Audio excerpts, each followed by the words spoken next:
What's going on, YouTube? It's Q back here again with another video for you.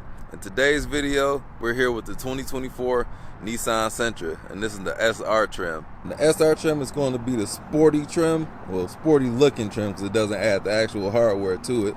But we got this here in the Atlantic gray metallic, and you can see some flake up in here. It looks very pretty up in the sun. And this is also a two-tone, and it's going to be a little bit extra. I'll talk about pricing in just a moment. Got the top part is black, and then the rest of it is Atlantic gray metallic. So Nissan, they did a couple tweaks for this one, especially the front fascia, but I'm going to get into more of what this Nissan Sentra brings. Spoiler alert, it's quite impressive, so sit back and let me get into this review. But before you leave, don't forget to like, comment, subscribe, hit the bell, browse the channel. Let's jump into it.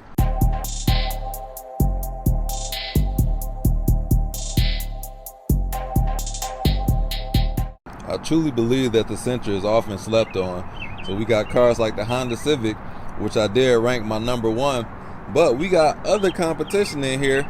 So this would also compete against cars like the Camry, the Elantra, the Ford, or the Chevy. Yeah, so the small compact size sedans, we don't have anything in America to compete with that. But the Japanese and the Koreans are all there. And this car is going to be such a great value. It's going to bring a lot to the table that I didn't even notice until I got my hands on this one. The base price of the Sentra SR is going to be $24,270. Then we're going to add a few options to this one. The paint's going to be $675. The premium SR package is going to add $2,490. The wheels $785, and the destination of $1,140, going to bring the grand total to $29,784. Let's take a look up under the hood and see what's powering the Sentra. And that's the gas release, hood release. We have a 2-liter inline-4 power in the Sentra with 149 horsepower and 146 pound-feet of torque. The transmission that we have is a CVT, and this car weighs just under 3,100 pounds, about 3,084 pounds in this fully loaded version of this Sentra. The MPGs are going to be 30 in the city, 38 on the highway. In my week with the Sentra, I've averaged about 32 to 33 miles per gallon, so it's pretty good. And on the highway, you can see over 40 miles a gallon quite often, so on the highway, it is a champ. All Sentras are going to come standard with Nissan Safety Shield, and that's going to give you a suite of different safety features. You're going to have rear cross traffic alert, lane departure, high beam assist, rear automatic braking in case you want to hit a pedestrian, but the car won't let you be great. It'll stop the car for you. Our upgraded black wheels to match our two-tone top is going to be wrapped in 215, 45, 18 all seasons. Now this car, spoiler alert again, can handle. I was very impressed with the handling, but I'll say that for the driving portion of this video. Let's start in the back and work our way up to the front. The trunk right here.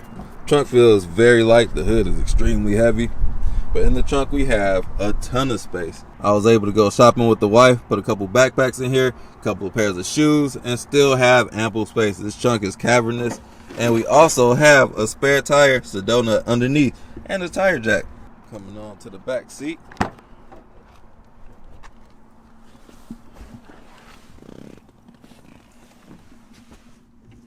Due to the exterior design, we're going to lose a little bit of headroom back here. So my man bun is all up in the ceiling. So actually, if I sat all the way up, my head would be like less than an inch away from the ceiling. Not a lot of headroom back here. I am 5 feet 11 inches. But the seats are super comfortable back here. It's not a whole lot going on. The lesser trims do not get the cup holders in the seats. But since we have the fully loaded SR, we get these 2 cup holders. Only one USB-A port. My kids were arguing about that. I had to reach a USB cable all the way from the front to the back. The leg space in the rear seats are really good as well. I got about fingers width of room before I touch the seat, but that's enough for me being my height. You can put a bottle in the door. It's not a whole lot else going on in the back. Front seat, we're going to be welcomed by a well-designed cabin. Great design seats. This is going to be a part of that premium SR package. Got orange design in the seat, orange stitching with leather, very soft leather, very comfortable. You're going to see that throughout the console as well. Got the armrest, got leather wrapped on the side where this would normally be hard plastic, so when you're riding and your knee is leaning up against something, it's not going to be hard plastic. It's going to be something a little bit softer. We do have some carbon fiber up in here. You can see it up on the window switches, as well as the cup holders down here. We do have more carbon fiber. The orange stitching is going to bring this interior to life because it does help liven it up just a little bit, because everything in here is dark, minus these brushed aluminum pieces, door handle, and the stitching is soft as touch, kind of firm, but it is a little bit soft, so that'll mitigate some squeaks and rattles that can show up over time with the age of a vehicle. We also do have a sunroof with a shade, tilts and opens up. Nissan really stepped it up with the interior quality on here. That's something I never really had go hand in hand with Nissan, because I had a couple in the past, an Infiniti and a Nissan, but the interior quality was lower. This feels a whole lot better. This is great feeling. Like, let me tell you what I'm talking about. We do have an 8-inch display here. Volume knob feels very solid. We do have a camera button, extremely solid, reminiscent of German vehicles, how every button that you touch is very solid to the feel. No second guessing, no questioning it. Everything is very solid until you get down here to these vents. Now you can shut them with this knob here, but just the direction of it, it feels inconsistent to the feel. It feels a little bit flimsy. But coming on down to the HVAC controls, these feel super solid as well. Adjust our fan speed, all of these buttons, the tactility of it is excellent. We are going to have a USB-A, USB-C, and an aux port. When's the last time you seen one of those? That's how we disable our auto stop start right there. A DC outlet. And one thing I got to mark it down on, you see my purple charge cable. We have wired CarPlay, so we don't have wireless Apple CarPlay. My phone is connected to Bluetooth now. We cannot access Apple CarPlay until we hook up this doohickey to our phone. So our push button start is going to be right down here. We do have a sport mode. This little line right here, once you press it, and once you're in drive, let me demonstrate, it's going to show you a little S next to the drive. That's how you know you're in sport mode. And then the eco mode is on the whole other side of the car. On the left side of the steering wheel, we have an eco button right here, this big old green button, and it's going to illuminate the eco button as a telltale on the cluster. We're going to have a lot of interior storage. Got pockets in the door, you can put another bottle. Got space over here to put miscellaneous items. A lot of manufacturers, they don't leave a lot of room for your phone. Right here, you can fit probably 2 phones down there. Well, not exactly 2, but a phone and other miscellaneous items, and it won't slide around because they have this very soft rubber mat down here to where your phone won't slide. So when I have my phone connected, and that's a great thing, while your phone is connected, you don't have to worry about bending where the connector goes in here at, because you know it's on a solid surface, so it's going to stay there. You don't have to worry about the phone moving around and breaking, and you'll have to get a new phone. Center console is going to be quite deep. This premium package is going to give you an 8-speaker Bose system, which sounds great. I'll demonstrate that on the drive. This infotainment screen is easy to use, it's fast, and it gives you an interesting sound like a click of a mouse on an old-fashioned computer. Windows 95, remember that? We do have a highly customizable cluster. We're going to have analog gauges on the outside, but in the middle we got a 7-inch digital display, so we can toggle up and down with the steering wheel controls for multiple features of it. This main screen shows your miles per hour, what song is playing, and your navigation maneuvers, upcoming maneuvers. Also got our fuel economy, which been sitting here idle and been losing on it, and I've been 212 miles on this tank, and I got 147 more miles to empty. Had I driven this without idling as much, I could have easily gotten 400 miles per tank. It does have traffic sign recognition, Apple CarPlay songs. You can see your forward collision, lane keep assist, and then you can set up all these different options in the cluster here. Oh, it's a plethora of options in here, lots to go through. I personally think these should be in the infotainment screen, but this one isn't as bad to go through in the cluster because it's easy and clear to read. Doesn't have all these acronyms that you wouldn't understand. I'm talking about you, Toyota. One thing I noticed about the rear view camera, the quality isn't all that. It kind of looks like this is the backup system. Working in the industry with the rear view cameras before, this is kind of looks like the backup screen, to whereas if it doesn't come up quick enough, this is the backup view to where it just quickly gets it, because due to FMVSS, which was mandated in 2018, it's mandated that the rear view camera comes on immediately, or like a second or two delay at most when you switch it to reverse. And this kind of looks like what that looked like. Then it has this MOD up on the screen. I don't have a clue what that's for. It's kind of distracting being on the screen. But when you do get close to something, you will see the car highlight in the screen. We have dynamic guidelines. When you turn the wheel, the lines will show you your trajectory. And we also do have a 360 view camera, which you can change up the size. If you want to do a curve view, you can angle the wheel to see how you are not about to scrape your tire. These premium wheels, you don't want to do that. Going back to what I said about the tactility of these buttons and triggers and everything you touch in here, minus the vents, this has got to be one of the most satisfying turn indicators. Weird thing to get excited about, but this thing is solid. And sometimes it's kind of hard to do the light flick where it does 3 indicator blinks, but that is so solid, man. All right, Q, get over yourself. Let's spin a few blocks in the 2024 Nissan Sentra.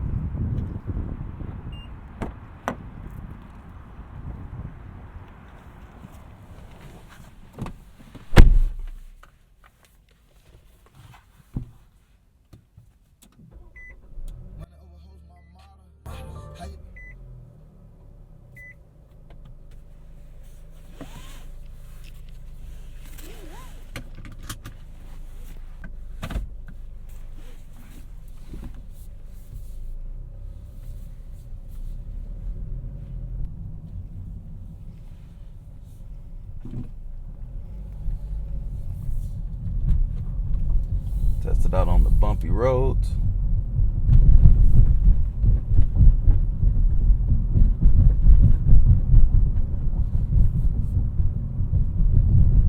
Nissan did an excellent job tuning this chassis.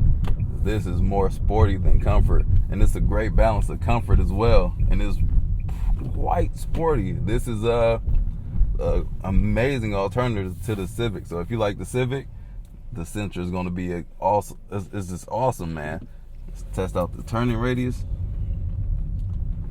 Flying colors. That might be the best that we ever done it right there. So that means it's going to be easy to maneuver in tight parking situations. Very satisfying turn indicator. Sampling some moon surface driving.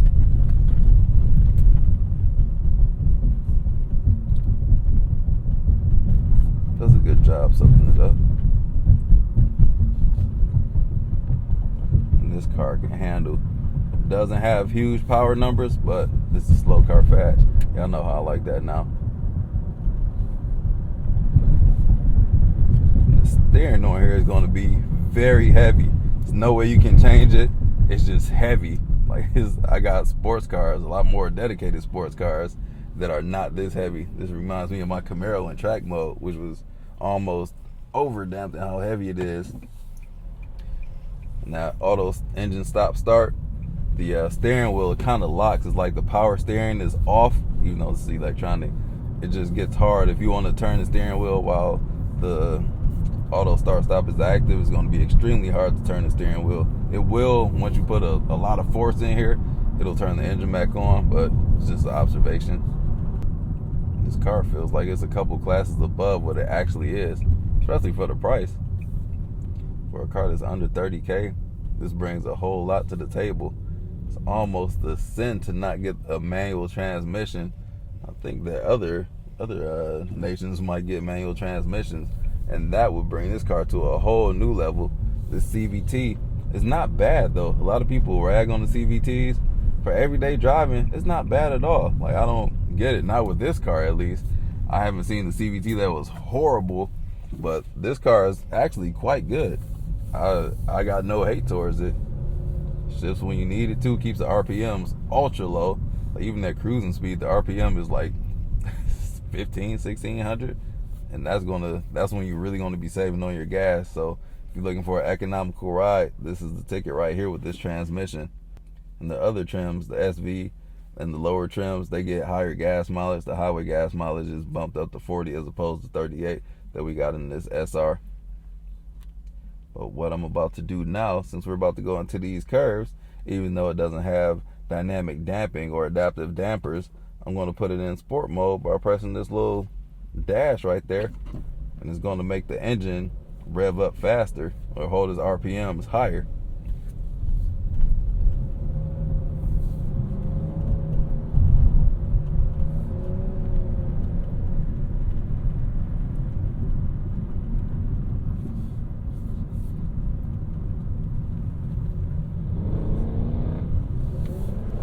car's trying to do some things in these turns.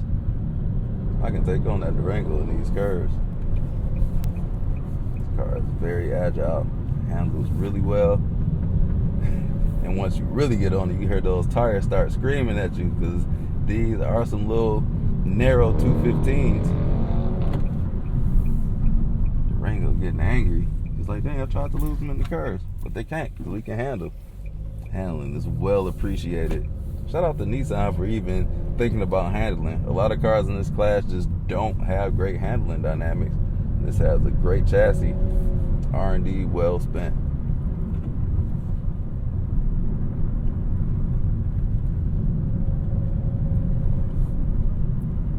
Great chassis.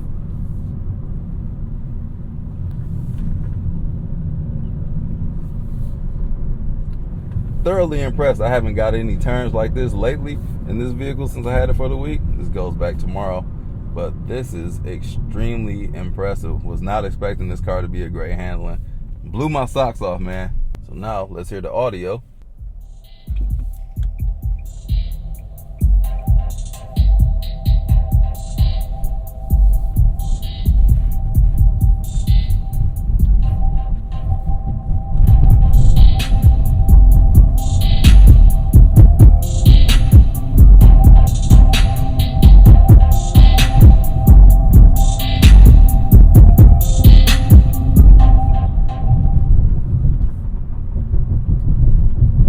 Sentra has great audio tuning. Like, it's high. The higher you turn it, it doesn't get distorted. It's clear all the way up.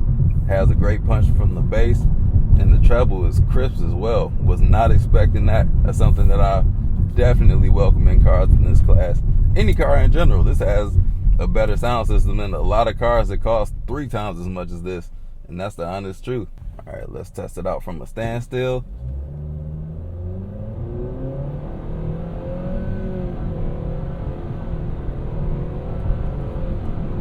See how those RPMs changing? This is not a car to get off the line and get busy. I told you it's only got 149 horsepower. What you expect? What you thought this was about to be a rocket ship? No. You can go around these turns like you're in a rocket ship, a homing missile. Great visibility in this car.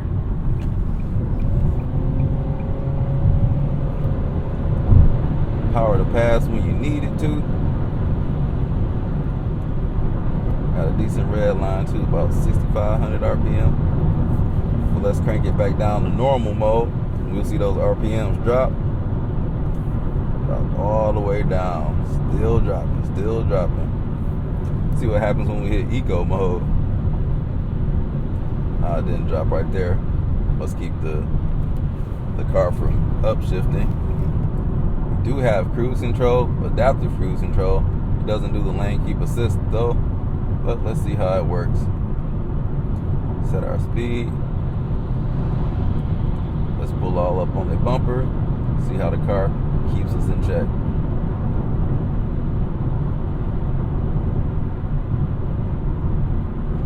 And so I got the cruise set to 75, but it's keeping us at like 66, 67. So we don't want to get too close. And that's the furthest away our following distance can be. If we change it to the longest, it's going to trail behind even more, slow us down so we can have a further distance. But I like these to be safe or close because it's pretty conservative. Look how those revs just instantly go up. Let me cancel the cruise control. Road noise is not bad at all as well, especially for a chassis to be this well sorted out. Definitely leans more to the sporty side, but it's comfortable as well. It's not jarring at all, and it's not a rough ride. It's just a great car to enjoy driving every day. Test out the brakes right here. The brakes have a great feel too. Very progressive, not squishy at all. It's great feedback. Gotta love that.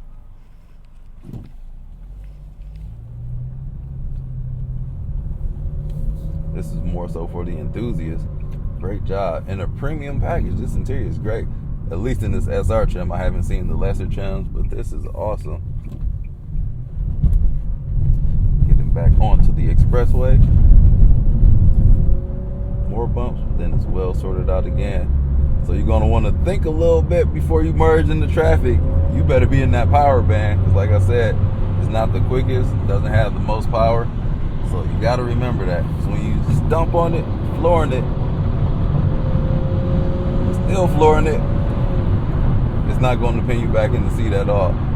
I told you, we got 149 horsepower. You keep acting like this is 600 horsepower. I keep telling y'all that. Stop it.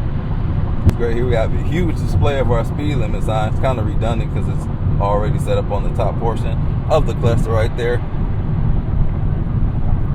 And then if you want to track your miles per gallon, which I often do, I'm really strict on my MPGs. I like getting great MPGs, so averaging 30.8, which is not bad. Could have done better, but I haven't been driving this like a maniac. It's just such a good car to drive in the twisties. But like I said, I like to keep it on this screen. So if I have a route with Apple CarPlay, of course, it'll show me the turn-by-turn navigation there. And this car, it looks stylish as well. Like, I wasn't really into the Sentras of yesterday, but this one looks really good. Especially since we got the Maxima going out. It's great that they can trickle down the nice silence of the Ultima and the Sentra. And they need to do a hot hatch version, not a hot hatch, a performance version of this vehicle. So I remember I used to look at a SER like from the early 2000s at auctions, like the yellow color, the manual. This car could definitely use one of those, especially if Nissan wants to capitalize on the performance market. They got the Z and the GTR, and that's it. They need a sporty version. I think that would help bring more buyers to the market, especially the younger crowd that wants a car. Maybe if it just looks fast and then as engaging to drive as this is, they could use the manual and a little bit more horsepower. They can slap a turbo on here and do something to get more power. Bigger naturally aspirated engine.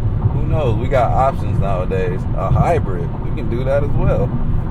I would like to see a manual in here because this car brings a lot to the table, but it's missing my favorite transmission, the manual. 6-speed manual, me please. This would be amazing. Even with this horsepower, you can at least bring it out. It just brings that much more engagement to it. But Nissan hit a home run with this one, and I'm shocked more people aren't talking about it because this was flying under the radar for me. Maybe it's just me and my circle of friends that I talk to about cars or the websites that I frequent, but I saw nothing about this, and this car is awesome, especially for the money. And Nissan is known to wheel and deal a little bit too, so you want a good price, better than some of the competitors, the Japanese competitors. You might want to holler at Nissan. So that's going to wrap up this video with the Nissan Sentra. Huge shout out to Nissan for loaning me this for the week.